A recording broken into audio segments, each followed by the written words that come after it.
Alhamdulillahil malikid dayyan. Wa ashhadu an la ilaha illallah wahdahu la syarika lahu al-munazzahu anil jismiyati wal jihati wal makani wal zaman.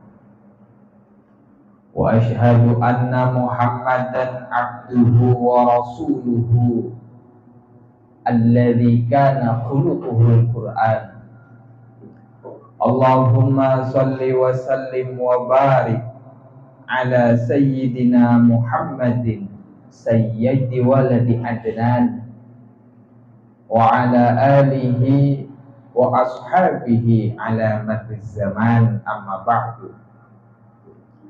Faya ibadallah, usikum wa nafsil hati'a bitaqwallah, ittaqullaha faqad fazal muttaqun. Wa qala ta'ala, ya ayyuhalladzina amanu ittaqullaha haqqa tuqatih wa la tamutunna illa wa antum muslimun. Shadaqallahul azim. Hadirin jamaah salat Jumat rahimakumullah,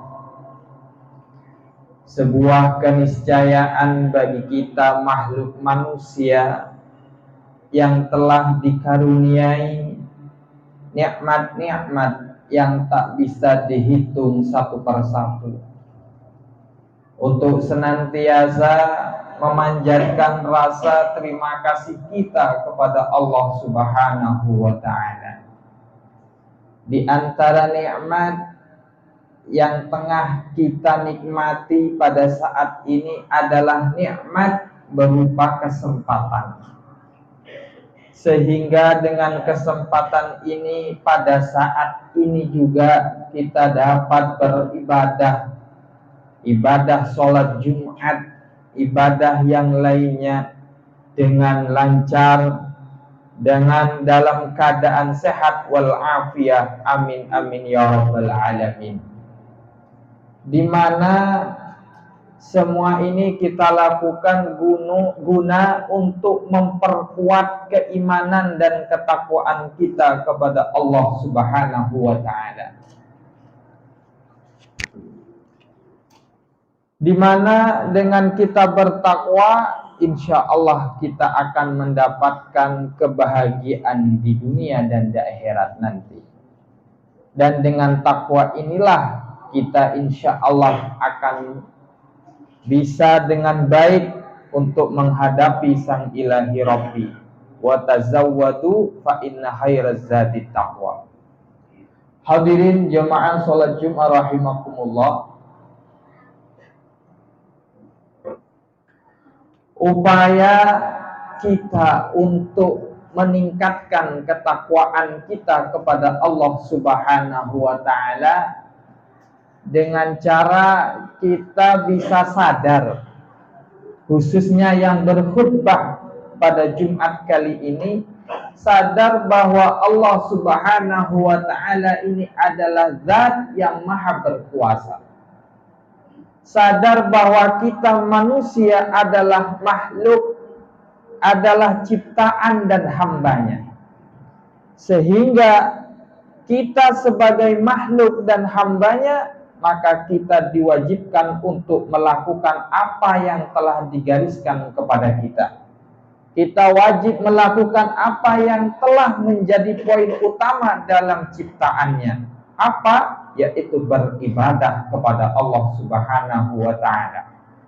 Sebagaimana dalam Al-Quran dijelaskan, wa ma khalaqtul jinna wal insa illa liya'budun. Tidaklah aku ciptakan jin dan manusia kecuali beribadah kepadaku. Yang menjadi pertanyaan dari ayat ini adalah, seperti apa model atau bentuk ibadah yang harus kita lakukan? Maka tentu ibadah yang kita lakukan untuk menghadap Allah Subhanahu wa ta'ala tentu banyak macamnya, banyak modelnya. Tapi secara umum ibadah ini terbagi menjadi dua. Yang pertama adalah ibadah mahdhah, yang kedua adalah ibadah ghairu mahdhah. Ibadah mahdhah adalah ibadah yang telah ditentukan oleh Allah melalui Al-Quran dan hadis Habib Muhammad sallallahu alaihi wasallam. Di mana di situ bentuk, model, sifatnya, waktunya sampai perincian-perinciannya telah ditentukan oleh Allah melalui Al-Quran dan hadis Habibuna Muhammad. Sehingga kita ketika beribadah terkait dengan ibadah mahdhah, maka kita tidak boleh sembarangan beribadah. Kita dituntut, disesuaikan dengan tuntunan yang telah dibawa oleh Rasulullah Muhammad sallallahu alaihi wasallam. Contoh ibadah mahdhah, ibadah sholat, ibadah haji, ibadah puasa, dan ibadah-ibadah yang lainnya. Yang kedua adalah ibadah ghairu mahdhah, ibadah yang sifat-sifatnya, model-modelnya tidak begitu detail, tidak begitu konkret dijelaskan dalam Al-Quran dan hadis. Contoh berzikir, bersolawat, bisa tolong menolong, dan ibadah-ibadah yang lainnya.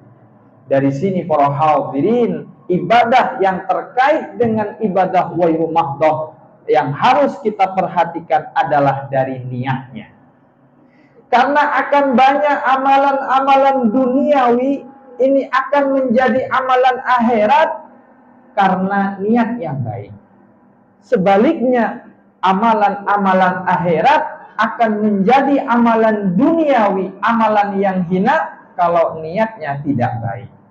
Sebagaimana Rasulullah bersabda, "Kam min amalin yatasawwaru bisurati a'malid dunya summa yasiru bihusnin niyati min a'malil akhirah." Banyak perbuatan-perbuatan duniawi ini menjadi perbuatan atau tercatat sebagai amal akhirat, amal yang baik, amal yang di situ dipenuhi dengan pahala bihusnin niyah, sebab niatnya yang baik. Contoh atau misal kita makan merupakan hukum mubah, hukum boleh-boleh saja, tidak ada larangan, tidak ada kewajiban. Tapi kalau makan itu diniati sebagai niat yang baik, saya makan untuk bisa nanti kuat beribadah kepada Allah, maka makan itu tadi yang awalnya amalan duniawi, maka tercatat sebagai amalan akhirat, amalan yang baik, amalan yang mulia di sisi Allah Subhanahu wa ta'ala. Mencari harta, ngojek dan seterusnya, itu amalan duniawi. Tapi kalau diniatkan dengan amalan akhirat, saya ngojek untuk kemudian saya beri nafkah kepada, saya jadikan nafkah dan saya berikan kepada keluarga saya, maka ngojek dan seterusnya akan menjadi amalan akhirat, amalan yang dipenuhi dengan keberkahan dan pahala dari Allah Subhanahu wa ta'ala. Sebaliknya, banyak amalan akhirat ini menjadi atau dikategorikan sebagai amalan duniawi, amalan yang hina karena niatnya yang tidak baik. Sholat misalnya, amalan akhirat dikerjakan tapi niatnya buruk, niat riya, niat pamer dan seterusnya. Ceramah termasuk amalan akhirat, tapi kalau diniatkan sebagai niat yang riya dan seterusnya, maka na'udzubillah, amalan tersebut akan menjadi hina di sisi Allah Subhanahu wa ta'ala. Hadirin jamaah salat Jumat rahimakumullah, yang terakhir terkait dengan ibadah. Rasulullah ini pernah ditanya dengan sahabat dengan beberapa pertanyaan yang sama, tapi dengan jawaban yang berbeda-beda. Pernah sahabat berkata, "Ayul a'mal ahabbu ilallah." Rasulullah, amalan apa yang paling dicintai oleh Allah? Rasulullah menjawab, "As-sholatu ala waqtiha." Salat pada waktunya.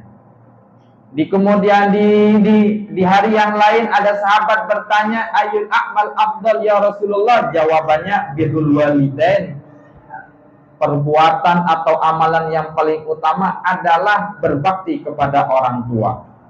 Di hari yang lain Rasulullah ditanya lagi, amalan apa yang paling utama? Jawaban Rasulullah, al-jihad fi sabilillah, yaitu berperang atau jihad di jalan Allah Subhanahu wa taala. Pernah Rasulullah ditanya lagi, jawabannya fa'alaika bisawm la idadalah. Lebih baik amalan utama bagimu adalah berpuasa karena pahala puasa tidak terhitung, dan seterusnya. Lah dari sini ulama ini bersepakat, qad jama'al ulama ala anna afdalil a'mal ala hasabil ahwal wal ashkhas, bahwa sebaik-baiknya amalan ini tergantung dari kondisi dan manusianya. Kalau kondisinya itu misal, naudzubillah, kita baca Al-Quran, membaca Al-Quran termasuk amalan yang paling utama, misal. Tapi kalau kondisinya tidak memungkinkan, kita dalam kamar mandi, maka amalan baca Quran di dalam kamar mandi tidak menjadi lebih utama, maka yang lebih utama adalah dia. Wal ashas, dan amalan utama tergantung dari manusianya. Mohon maaf, kalau manusia itu misal fulan, ini jabatannya sebagai ketua RT, mohon maaf, yang awalnya itu lebih utama ngaji setiap hari, ngaji setiap waktu, mohon maaf, mungkin ada amalan yang lebih utama, yaitu dengan cara memakmurkan kampungnya, memakmurkan RT-nya. Mohon maaf para takmir masjid, mungkin yang lebih utama baca Quran full 24 jam, tapi mungkin ada amalan yang lebih utama. Kenapa? Ala hasabil ahwal wal asras, yaitu dengan memakmurkan masjid-masjid ini, dengan diberikan fasilitas yang mungkin bisa mengenakkan kepada para jamaah. Dan yang kaya-kaya mungkin baca Al-Quran lebih utama, tapi ada amalan atau ibadah yang lebih utama dari baca Quran, yaitu dengan mengeluarkan harta-hartanya yang kemudian diberikan kepada masjid, dan oleh takmir masjid diberikan kipas, AC, lemek, dan seterusnya. Oleh karena itu para hadirin jemaah sekalian, ibadah ini sebenarnya cakupannya luas, tergantung dari niat kebaikan atau niat keburukan yang kita berikan dalam ibadah tersebut. Oleh karena itu, pada tidak ada henti-hentinya khatib mengajak kepada para hadirin, khususnya kepada khatib sendiri, untuk senantiasa beribadah kepada Allah Subhanahu wa ta'ala.